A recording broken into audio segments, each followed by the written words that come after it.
computer. There we go. Oh, there she is. She's Hello, here. everyone.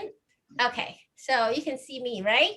Now, of course, we make cookies, but this way, I have something here that I want to show you. Does anyone recognize what this is? Donut. This. A cake Now I bowl. turn around, you know what this is. Oh, scale. Ah, but I have to turn back so I can see. So we have to measure that what we the ingredient to use for today's baking. And almond cookies are very common in Chinese New Year. That everyone is baking for it. We used to, but the traditional one is you use lard, which is pork fat. Of course, it's not going to happen here right now. So we have a simplified version. Use just regular vegetarian oil or vegan oil. And today, I am going to use a very unique oil that I found. It makes it taste very Chinese. Can you see? Peanut oil. And it's made in the USA, although it has some Chinese character on it. But it's made in USA. I got it in the Chinese market. So let's get started. First of all, we need 100 grams of all-purpose flour. So I'm going to measure 100 here. Let's see. Doesn't seem like a lot, but it makes about 15 to 18 cookies, if you ask me. And why am I saying that? Because I would suggest you to make a smaller size of cookies. These cookies are extremely delicious, and you will be keep eating, and that's not too good. Now we need 50 grams, half of, this is almond meal or almond flour. Almond flour. Yeah, almond flour. Sometimes they call almond meal. And you can blend it, you can make your own, but it's very convenient in the supermarkets. So you don't have to go to the trouble. And it's extremely delicious, especially we're in California. We're not short of almond flour. Here we go, 50 grams of almond flour. Then we're gonna add some sugar to it. But today I'm going to use powdered sugar. I found that that's a lot easier to dissolve. So we're gonna have 40 grams of powdered sugar. Look how convenient. It's all going into in one little measurement. Okay, almost there, almost there. There we go, just a tiny bit more. I have sweet teas. Here we go, 40 grams. Perfect. Then, of course, we need some agent to help the flours to develop. So now we are going to have a half teaspoon of baking powder. So far, so easy, right? And guess what? It doesn't get more complicated. It's just so easy. We're about to be done. And then half teaspoon of baking soda. Like that. And a pinch, tiny bit of salt. When you bake, you always want to add a little bit salt because it will help the sugar to develop the flavor. But just a pinch. I don't like it to be too salty. There we go. And that's all the dry ingredient we have. I'm just gonna kind of swirl it, make it all mixed well. That's it. That's all the wet ingredient. And today I'm going to use something that I love to use. I learned to use it. I'm going to use my food processor to help me to blend my dough. So I'm going to put it all in carefully. Sometimes I dump it too quickly. It could just overflow, just over on the top of the bowl, and then create a disaster on my counter. So whenever I'm doing this, it tests my mindfulness. All right, it's all in. Now, perfectly here. Now we need 100 ml of peanut oil. So what are we gonna do? Yes, it sounds like a lot, 100 ml. But as I tell you, you want it to be delicious, gotta have fat. Okay, 100 ml. 100 ml is about 1/3 of a cup, about 1/3 a cup. So pour into the food processor. Then I will let my best assistant to do the work.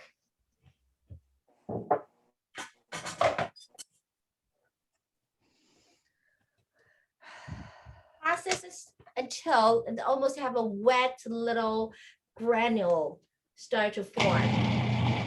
It's gonna take about a minute.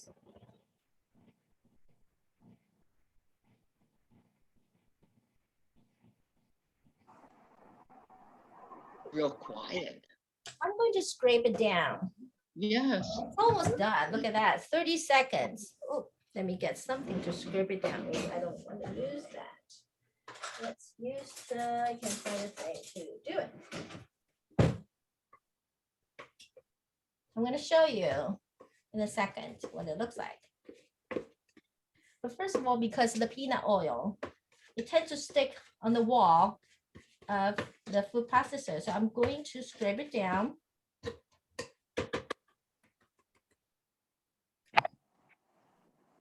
Now let's just see. See like this? It looks pretty wet, but it's not completely a ball, form a ball yet.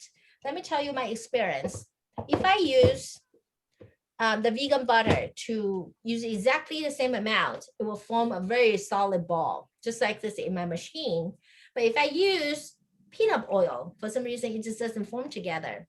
However, if you use your hand, if you don't have a machine like this, you use your hand, you can still form it, but it just is not as tight as it can be. And let me show you the 3 kinds of cookies that I made before we go into baking our cookies. And here are 3 different kinds. The lights. Ooh. Yeah, the light. Yeah, the light. Wait a minute.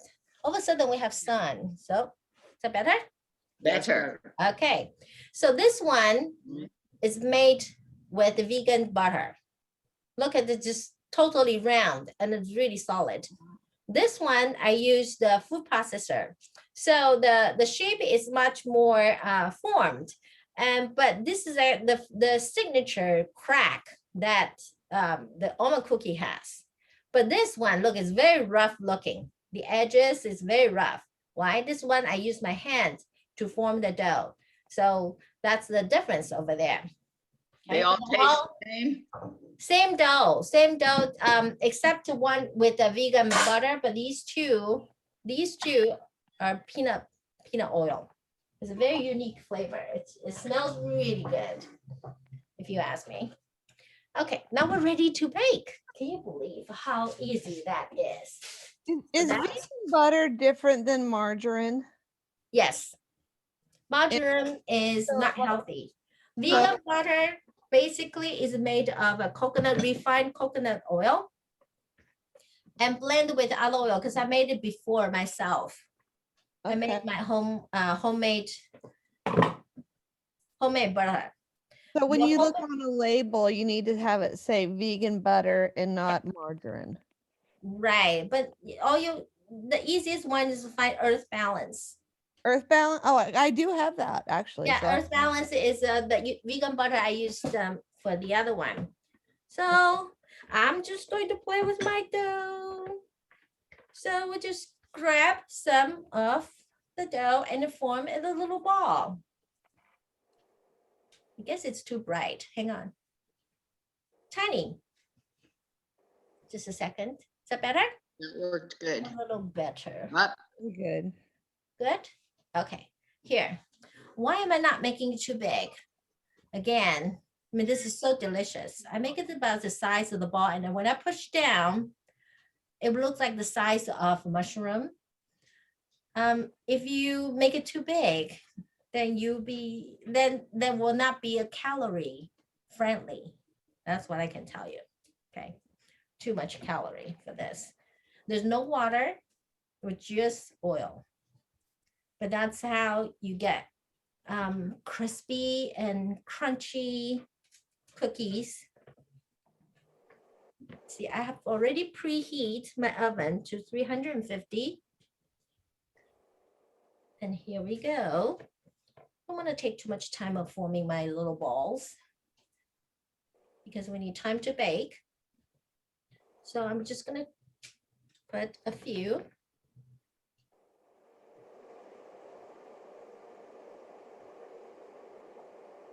All right.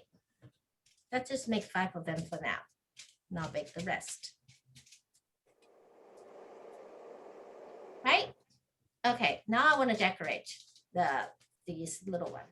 So what I do, I just use, it's like a thumb, how do you call that, thumb cookie? You know, you put the gem in the middle, but now instead we are going to put some almond on it. I'm just going to push it down one side and push down the other side. That's all. See the crack? Don't mind. That's the signature crack that you want to have. That looks more authentic. With a little crack. All right. There we go. Now you can brush it with some water, or you can brush it with a little bit maple syrup, or I made it fancy. I have some turmeric and with a little bit of egg replacer. It's kind of a potato starch, and I mix it with a little water, so make a little bit like a yellow, like a yolk, egg yolk type of a color. So I'm gonna brush it on my cookie. You say that had maple syrup in it? This one does not have maple syrup. I Okay. use, I mean, you can use that because we just need a little bit of a moisture on it. This is a turmeric. You know, Okay. turmeric is the powder, the healthy powder that you use in curries. So it gives you a natural yellow color. And I mix it with the egg replacer, which basically the main ingredient is a potato starch. And then just whip together. So it looks like a little bit like an egg yolk, right? Uh-huh, it does. But you don't want to use too much of turmeric because it can be quite strong. You just Yeah. want a little color. And now I put a few drops of almond. You can use the whole almond if you want. So very nice. I can spy on you. That's it. Ready, set, go. Ta-da! Of course, we can make, I still have the dough. I can make another 10. So total about 15 to 18. I'm gonna pop in the oven for 10 minutes. Let it cook for 10 minutes. Basically, when I smell it, when I can smell the cookie is done, then I will pull the tray out of the oven. Okay, now here. So today, since we're waiting for the cookie, I have to brew some tea. It goes very well with tea. Okay, I have some prop here. You can get something like this. This is very tiny, it's about 1 cup. This is a little tiny teacup. So you can get it in Amazon, a different shape or a different type of thing, but it's very good for brewing Chinese tea. And last time I got one about the size of this from Amazon, it was only $11. So it's quite, well, of course, you can spend $400 with a pot like this. This one is not $400. Don't get me wrong. Today, some pots are very expensive, but really don't need to. You really don't need to. Okay. Then I have an extra jug. After you brew your tea, you want to discount the liquor right into another pot. If you don't have something like this, This is probably just a milk jug that I use, but I like it very much because it's glass. I can see the color of the tea. Now, loose teas and a strainer. Sometimes the teas, if they're broken, when you're brewing them, after they expand, then if you don't catch it, the broken tea leaves will go into your liquor. I mean, you can eat tea leaves, but it's not that pleasant. You have something in your mouth. So we're trying to catch all the little bits from the tea brewing. Okay, today we are going to brew this tea. It's a black tea. Let me see. I am going to, I guess I can show you how it looks like. Yes, that will be nice, wouldn't it? Here we go. This is black tea with some rose petals. I wonder if you can see. This is a rose petal, dried, and these are black teas. When they perfectly blend together, black teas are most tolerant teas among all the teas. They go very well together. I remember my first tea teacher told me is that black teas are like mature women. They are just so mature. They can accommodate all kinds of hardship. I said, yes. I said, green teas are like teenager girls. Yeah. They're vibrant and they're full with energy and lots of caffeines, but they don't tolerate anyone. So green teas are not very good to pair or to be blended with flowers. They're just not very tolerant. Okay, so that's a little bit additional comments about teas. So here I boil the water and let it cool a little bit because rose petals are very delicate. No, most of the time we will brew black teas with just boiled water. However, that would be too hot for the rose petals. So we accommodate, we are going to use about 90 Celsius. So after I boil it, I let it sit for about a minute and let it drop the temperature. Now, importantly, let me show you. Brewing teas, we don't want to give the tea leaves a shock that they're expecting 90 Celsius. But if we don't warm up the pot, then when we pour our hot water into it, it'll be cool, maybe 5 Celsius, and there will not be enough heat to heat up your tea. So here, it's very important, no matter what kind of tea you're making, warm up your pot first. It only takes 20 seconds. If sometimes I want to expedite the process, I just swirl a little bit. Whew. And the way I know it's ready is I touch the lid, it starts to be warm. Then I say, oh, it's ready. And I can use this hot water to warm up my sharing jug. This is where I will pour the tea liquor to. Okay, so now it's nice and warm. I'm going to pour. Today we have 6 grams of teas. If you're brewing them with Western style, you will be using, this is about 1 cup. You'll be using 3 grams, but 2 cups, about 1.5 cups of water. Today, I want to show you this is how Chinese brew our teas. We use much more tea leaves, much less water, but the water temperature is the same, stays the same. So here, I basically have 6 times of the volume that will brew Western style. So we call this Kung Fu style. If you know Kung Fu, that word, you probably think, oh, you mean when we brew teas, we gotta have martial arts? No, not martial arts. Kung Fu means excellence, or how do you call that? Your expertise. It's just that you can do something in excellent skills. That's what we call Kung Fu. Okay, now tea is inside. We're ready to brew the tea. And we'll brew it for about 25 to 45 seconds, depends. I think, see how lots of tea leaves, but very little liquid, very little water. That's why we don't want to brew it for too long. Okay, this one, I don't need any more. I'm just going to dump. See, this one is still warm. So later when I brew the tea, it will continue and then keep the nice fragrance of the tea. Let's wash our hands a little bit. Okay, it's about 25, almost 40 seconds. Now I will put the strainer here and carefully.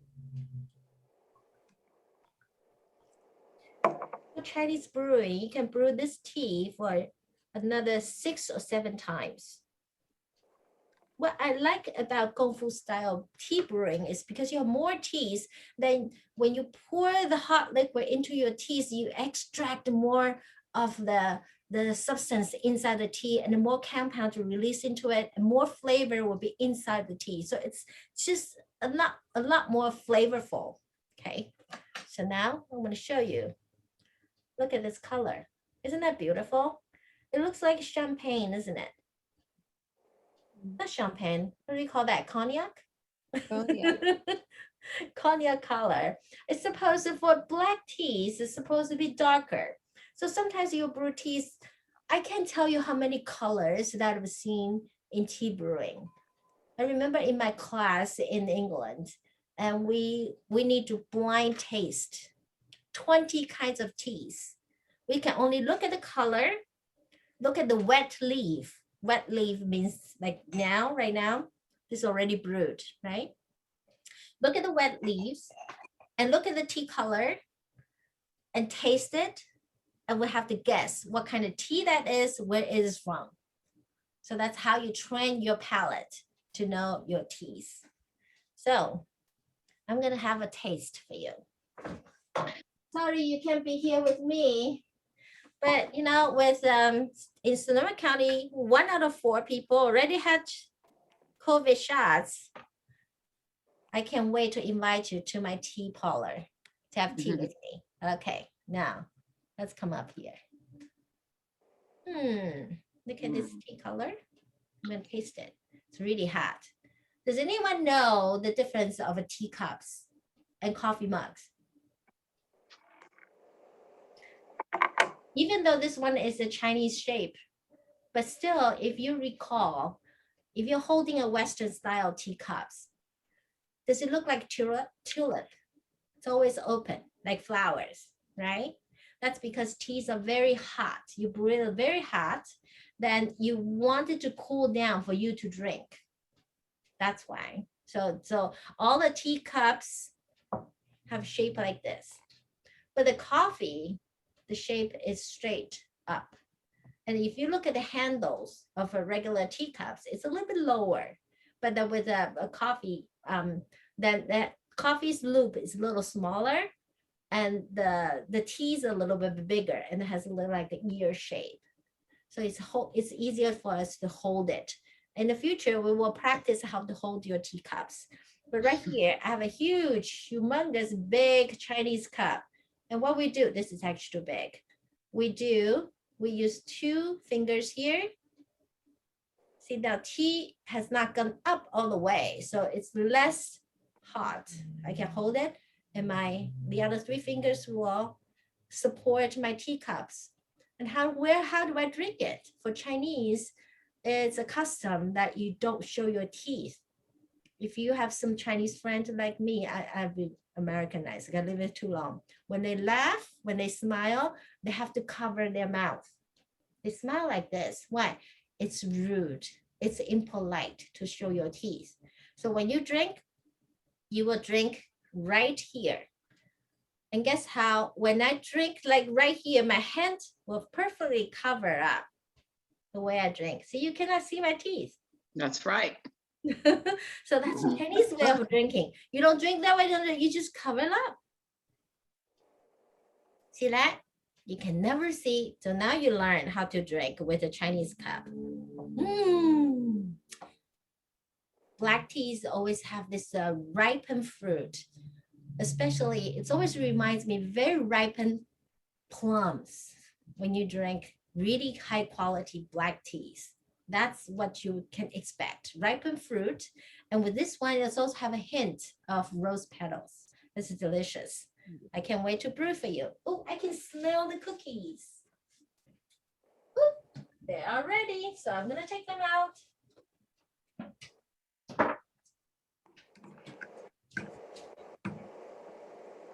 All right, look, Yay. feels so good. A Right. tip, while it's still hot, you want to move the cookie a little bit. When it's cold, it will stick it to the pan. So I'm gonna move a little bit. Then later we can take it out from the tray, baking sheet. Move a little bit. I'm moving it. I don't know if you can see. See, you don't stop. Nope. Okay. It's too hot. I need to put this on. Here. So I moved it a little bit. Oh, Right, yeah. it's so hot, but I don't want to get it out. It's really hot to handle. Here we go. And later we'll let it cool, then it will be crunchy. So let me show you the one I made. Oops, that's really noisy. So it should have the texture like this. See that? Yeah, crunchy. Right, it's very crunchy. Okay, that's my demo today. Thank you, everybody, so much for coming. Thanks for having us. Yes, it was Yeah. great. Thank you. I will That see you next week. saying. And the next week we'll have Yvonne to cook for us. Look for something that's from Mexico. Yeah. Bye-bye. Bye. Thank Bye-bye. you. Thank you. Thank you. Bye bye. Bye. Bye.